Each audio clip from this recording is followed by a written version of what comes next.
ವಿ.ಬಿ. ರಾಮ್ಜಿ ಬಗ್ಗೆ ಕಾಂಗ್ರೆಸ್ ಪಾರ್ಟಿ ಒಂದು falls narrative ಅನ್ನು ಯಥಾಪ್ರಕಾರವಾಗಿ ಕಾಂಗ್ರೆಸ್ ಪಾರ್ಟಿ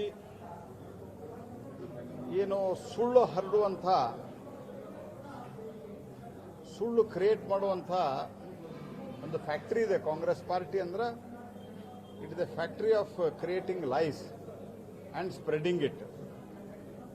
ಆ ಸುಳ್ಳನ್ನು ಸೃಷ್ಟಿಸಿ ಅದನ್ನು ಹರಡುವ ಕೆಲಸದಲ್ಲಿ ತೊಡಗಿದೆ. ಈ ಒಂದು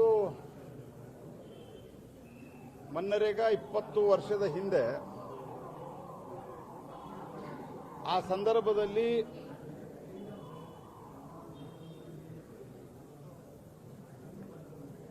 ಕೇವಲ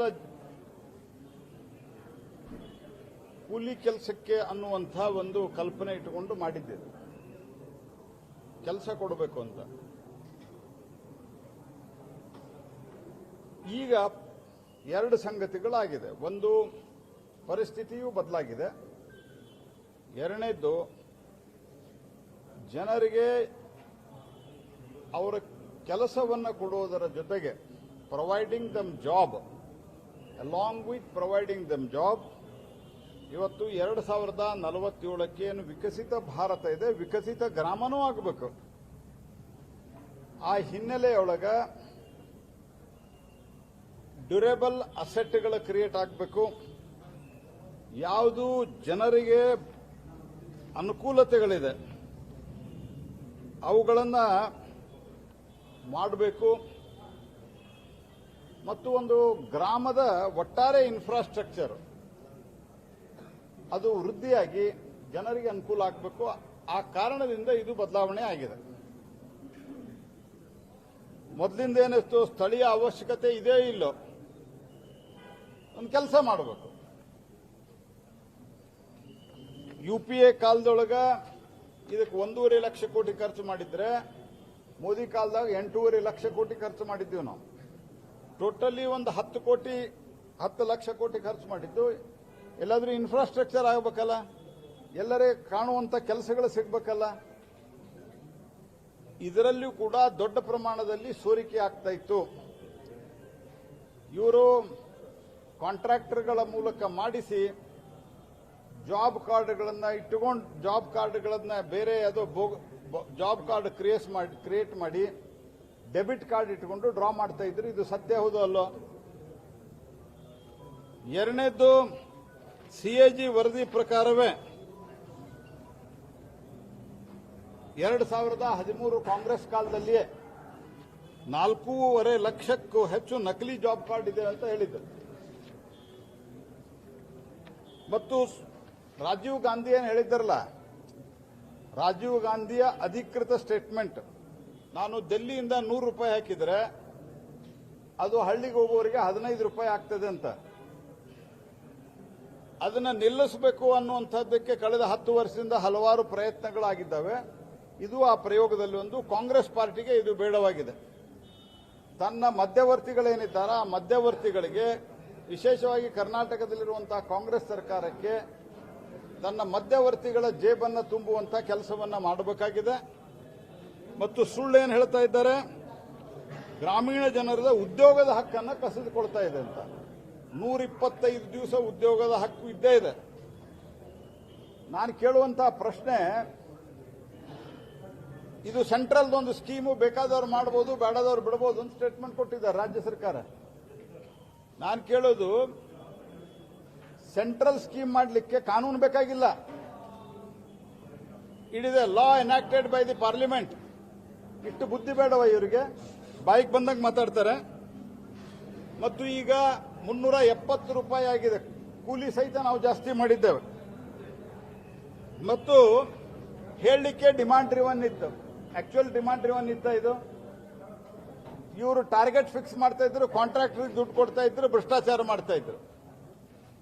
ಈಗ ಇದರಲ್ಲಿ ಈ ಸುಧಾರಿತ ಯೋಜನೆಯಲ್ಲಿ ವಿಕಸಿತ ಗ್ರಾಮ ಪಂಚಾಯಿತಿ ಯೋಜನೆ ತಯಾರಿಸಿ ಈ ಸದರಿ ಕಾಮಗಾರಿಗಳನ್ನು ತಾಲೂಕು, ಜಿಲ್ಲೆ ಮತ್ತು ರಾಜ್ಯ ಮಟ್ಟದಲ್ಲಿ ಒಗ್ಗೂಡಿಸ್ತಾರೆ. ಇದನ್ನು ಸಿಲೆಕ್ಟ್ ಯಾರು ಮಾಡ್ತಾರ? ಗ್ರಾಮ ಪಂಚಾಯತಿಯವರು ಮಾಡ್ತಾರ. ಅದನ್ನು ಒಗ್ಗೂಡಿಸಿ ಆ ಒಗ್ಗೂಡಿಸಿದ ಎಲ್ಲ ಇವನ್ನು ನ್ಯಾಷನಲ್ ರೂರಲ್ ಇನ್ಫ್ರಾಸ್ಟ್ರಕ್ಚರ್ ಸ್ಟ್ಯಾಕ್ದಲ್ಲಿ ಸೇರಿಸುವುದರಿಂದ ಕಾಮಗಾರಿಗಳು ಡುಪ್ಲಿಕೇಟ್ ಆಗ್ಲಿಕ್ಕೆ ಸಾಧ್ಯ ಇಲ್ಲ.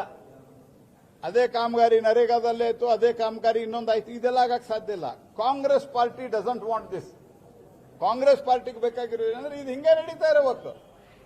ಈಗ ಅದು GPS ಮೂಲಕ ಪ್ರತಿಯೊಂದು ಕೆಲಸವನ್ನ ಅಲ್ಲಿಂದನೇ ಕೂತು ಮಾನಿಟರ್ ಮಾಡ್ತಾರೆ. ಸಂಬಂಧಿಸಿದ ಅಧಿಕಾರಿ ಮಾನಿಟರ್ ಮಾಡ್ಬೇಕಾದ್ರೆ ತಪ್ಪು ಮಾಡಿದ್ರೆ ಅವ ಲಯಬಲ್ ಆಗ್ತಾನೆ.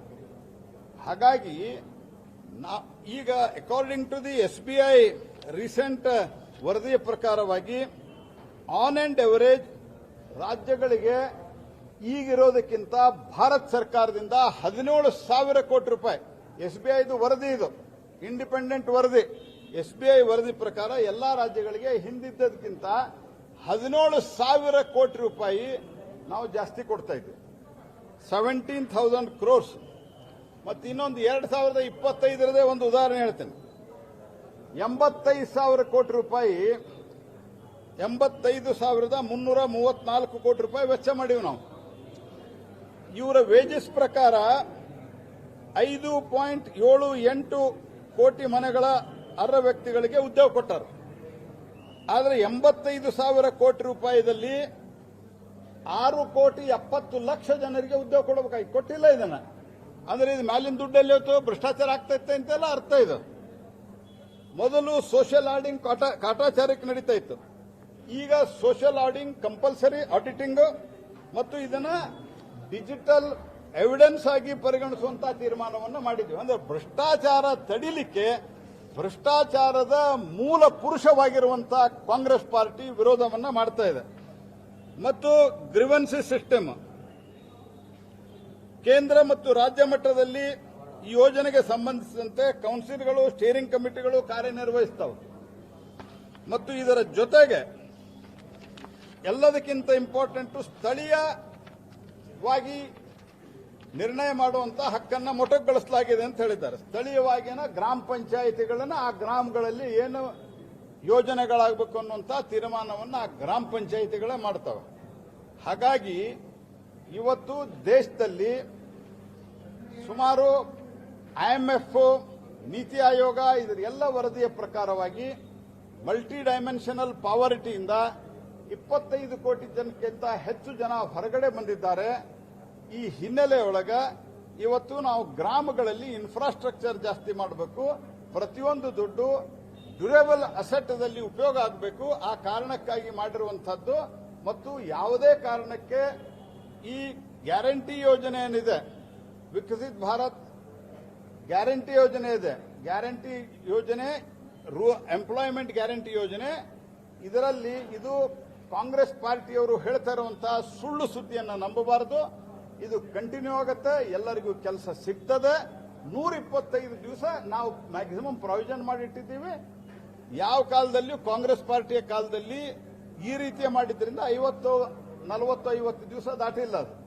ಹಾಗಾಗಿ ನಾವು ಒಂದು ದೊಡ್ಡ ಮಟ್ಟದ ಇನ್ಫ್ರಾಸ್ಟ್ರಕ್ಚರ್ನ ಯಾವ ರೀತಿ ದೊಡ್ಡ ದೊಡ್ಡ ಸಿಟಿಯಲ್ಲಿ ಆಗ್ತವೆ ಆ ರೀತಿ ಅವಶ್ಯ ಇರುವಂತಹ ಇನ್ಫ್ರಾಸ್ಟ್ರಕ್ಚರ್ಗೆ ಆದ್ಯತೆ ಕೊಡುವಂತಹ ಒಂದು ಯೋಜನೆ ಇದು. ಇದು ಭಾರತವನ್ನು ವಿಕಸಿತ ಭಾರತಕ್ಕೆ ತೆಗೆದುಕೊಂಡು ಹೋಗ್ತದೆ. ನಾನು ಮತ್ತೊಮ್ಮೆ ರಿಪೀಟ್ ಮಾಡ್ತೀನಿ, ತೀರ್ಮಾನ ಮಾಡುವಂತಹ ಹಕ್ಕು ಗ್ರಾಮ ಪಂಚಾಯತಿಗಿದೆ.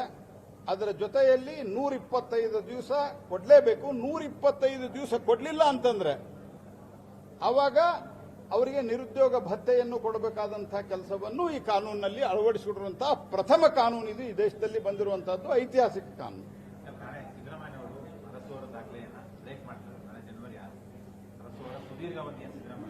ನೋಡ್ರಿ, ಅವರು ಸುದೀರ್ಘವಾಗಿ ಮುಖ್ಯಮಂತ್ರಿ ಇದ್ದದಕ್ಕೆ ನಮಗೇನು ದುಃಖ ಇಲ್ಲ. ಆದರೆ ಅವರು ಸುದೀರ್ಘವಾಗಿ ಮುಖ್ಯಮಂತ್ರಿ ಇದ್ದಕ್ಕೆ ರಾಜ್ಯದ ಜನಕ್ಕೆ ಸಂತೋಷ ಆಗಬೇಕಾಗಿತ್ತು. ಯಾವುದೇ ಸಂತೋಷ ಆಗಿಲ್ಲ. ಯಾಕಂದ್ರೆ ಭ್ರಷ್ಟಾಚಾರ, ಒಳಜಗಳ ಮತ್ತು ದುಡ್ಡು ಸಂಪೂರ್ಣವಾಗಿ ಇಲ್ಲದೆ ಇರುವಂತಹ ಖಜಾನೆಯನ್ನು ಬರಿದು ಮಾಡಿ ಅಭಿವೃದ್ಧಿ ಶೂನ್ಯ ಮಾಡಿ ಅವರು ಅತಿ ಹೆಚ್ಚು ದಿವಸಗಳ ಕಾಲ ಮುಖ್ಯಮಂತ್ರಿ ಇದ್ದದ್ದೇ ಒಂದು ಸಾಧನೆ ಹೊರತಾಗಿ ಅವರು ಇದ್ದ ಅವಧಿಯಲ್ಲಿ ಏನೂ ಮಾಡಿಲ್ಲ ಅನ್ನೋದು ಬಹಳ ಸ್ಪಷ್ಟ.